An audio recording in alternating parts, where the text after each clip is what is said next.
Hey guys, welcome back to another one-off unboxing scale figure, whatever you want to call these. Today I'm going to be unboxing the Nishizawa 5mm scale figure that I believe she designed herself. I'm not sure. I know she did the illustration. I'm not sure about the figure itself, but I think she also was heavily involved in creating this. In any case, she recently, I believe, had her VTuber debut for this character. She, I believe, is the illustrator for Nene's character from Hololive.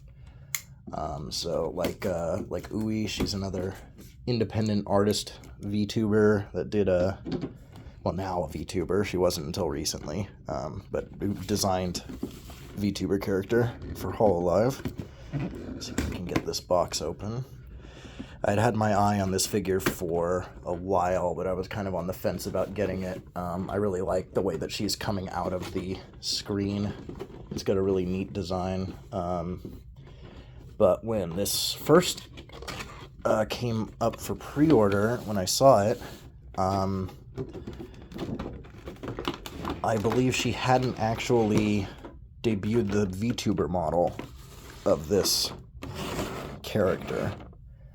But as soon as I saw her VTuber debut, I decided that I did want to get this because she was very entertaining and she seemed to be popular, and just like Ui, I have a feeling that she's going to become more and more popular as time goes on. And therefore, it's worth it to get this figure, not only because it's probably going to be a lot more of her in videos in the future, but this also might become a little bit sought after by her fan base.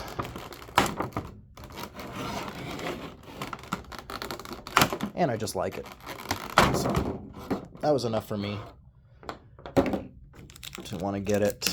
She has this little poop mascot character. I don't know if it's like a mascot or just like a pet or what it's supposed to be. I'm not as familiar with Nishizawa as I am with Ui,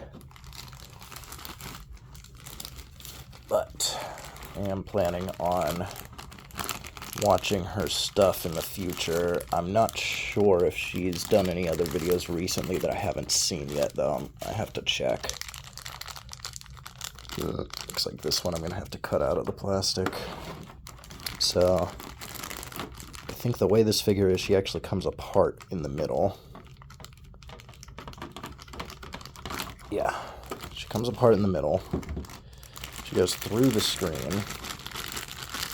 Looks like there's tiny little metal pegs on the base that everything clicks into. I've heard you can display her without the base, but it's a little bit hard to get everything to stand up. The base is obnoxiously large, though. You see, that is bigger than a freeing bunny base.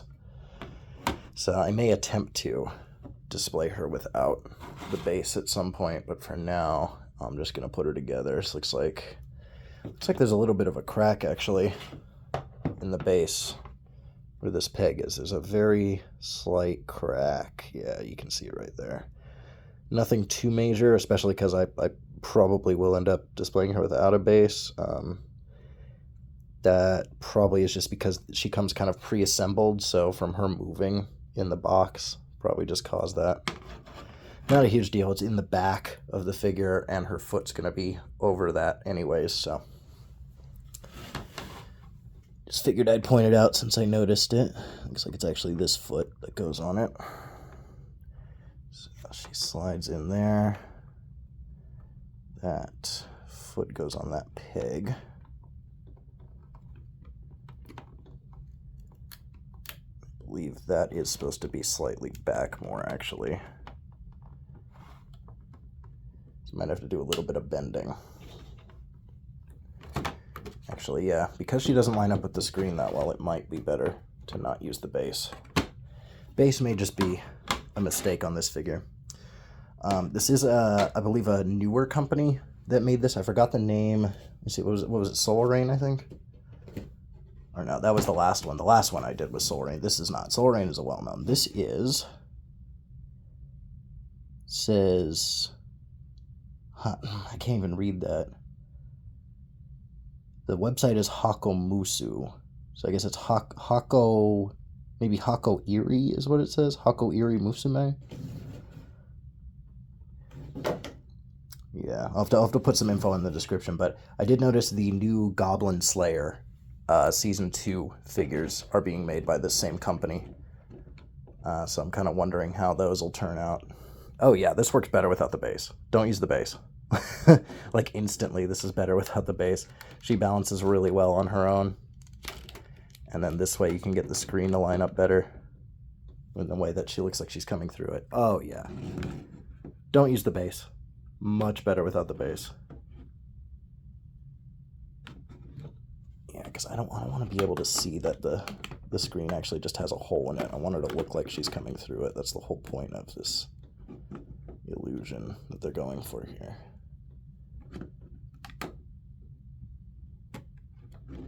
Well, she was standing up well on her own. Now she's decided that she doesn't want to anymore for some reason. So, it may depend on how level the surface is. Yeah, there we go. Yeah, it just depends on how level the surface is. So, decent figure overall in terms of design, in terms of quality control, not the best. Not everything lines up properly. Obviously, there's a crack in the base. The pegs, in my opinion, are a little bit small, too. They don't really hold things in place very well. And the screen itself, let me get her in half again. The screen itself is really, really thin plastic. So I'm worried about moving it around too much when it's on her like that, because it may end up bending. It looks like I am going to have to wipe it down, too. There's some marks on it. Overall, it does look like a real tablet, though, which is cool. It looks really nice with the colors behind it, too. But the display is well done itself. It looks really nice.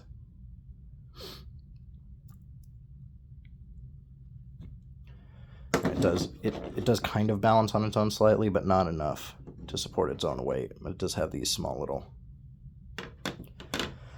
So I believe I'm going to attempt to display her without her base, even if I have to tack her down a little bit.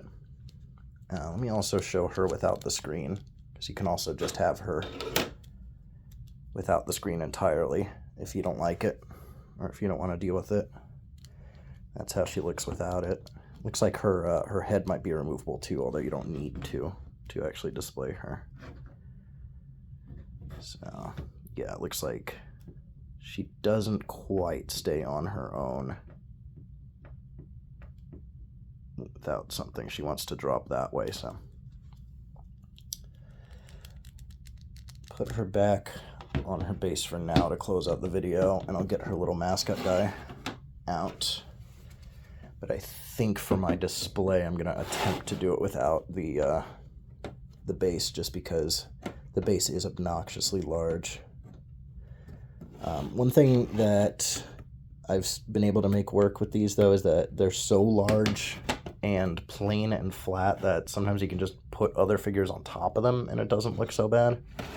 So depending on the rest of the layout of the display of the shelf when I put her on, may be able to make something work. So the problem is here that I wish this would just line up slightly better. Maybe what I can do is just not have her on that peg, because I want that to fill the hole better. It's almost like this foot should have a peg in it instead of this foot. Let's just get it in for now. Can't be too picky.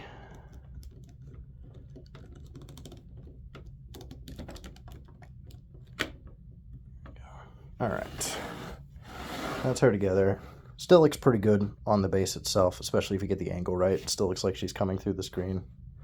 I like that it is translucent, so you can actually see her through it.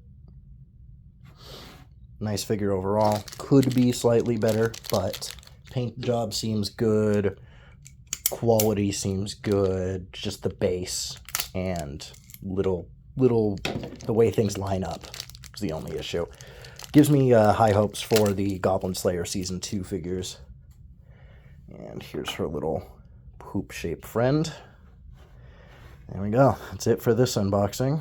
Got one more one-off scale figure that I'm going to do after this before we get back into the haul videos. I think I've got maybe 3 more big hauls and then a bunch of little ones. So see you guys in the next video, and thanks for watching. Bye.